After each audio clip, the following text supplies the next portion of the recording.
Hello student, welcome to my YouTube channel quantum দুনিয়া কি রাজা। তো আজ আমরা ভিডিও কিভাবে ইউটিউবে আপলোড করতে হয়, শর্টস ভিডিও নাকি লং ভিডিও, তো ডিটেলস ডিসকাশন করব, আজ আলোচনা করব পুরোটাই। তো এখনো পর্যন্ত যারা যারা আমার ইউটিউব চ্যানেল কোয়ান্টাম দুনিয়া কি রাজা এটা সাবস্ক্রাইব করনি, এখনই সাবস্ক্রাইব করে দিও। তো বিষয়টা হচ্ছে কিভাবে ইউটিউবে কন্টেন্ট আপলোড করা হয়। তো প্রথমে তোমরা ইউটিউব খুললে দেখতে পাবে ইউটিউবের নিচে পাঁচটি লিঙ্ক আছে।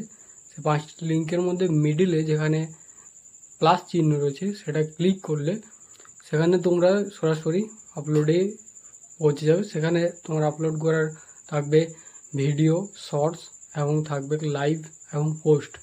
তো তুমি তোমার ইচ্ছা তুমি তোমার ইউটিউবে কোন ধরনের কন্টেন্ট আপলোড করতে যাও, শর্টস নাকি লং।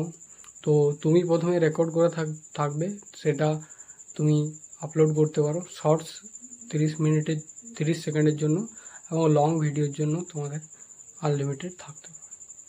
তো সেখান থেকে তোমরা সরাসরি যে ভিডিওটা দেবে সেটা ক্লিক করলে এবং সেখানে তুমি তোমার টাইটেল এবং থাম্বনেল অ্যাড করার জন্য যে উপরে যে কোণে একটা পজিশন থাকবে সেখানে তোমরা থাম্বনেল অ্যাড করতে পারো এবং সেখানে তুমি টাইটেল, সাবটাইটেল এবং ডেসক্রিপশন অ্যাড করে দেবে এবং সেখানে তোমাকে অডিয়েন্স সিলেক্ট করতে হবে যে এটা বাচ্চাদের জন্য না বাচ্চাদের জন্য নয়, এবং সেটাকে তুমি পাবলিশ করতে পারো বা আনলিস্টেড করতে পারো, এটা তোমার অপশন। তো এটা হচ্ছে ডিটেলস প্রসেস। তো ভালো লাগলে অবশ্যই সাবস্ক্রাইব করে দেবে। ওকে।